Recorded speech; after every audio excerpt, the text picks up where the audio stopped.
ما هو أفضل موسم لمبابي في مسيرته؟ أنا بالنسبة لإلي مبابي مواسمه المحلية في نادي باريس سان جيرمان كانت متشابهة جدًا،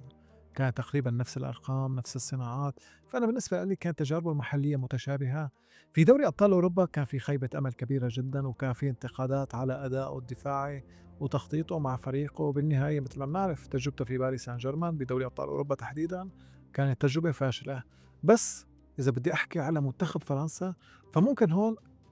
أحكي إنه كان في فترة أفضل من فترة تانية، وهي أنا دايمًا باشوف إنه مبابي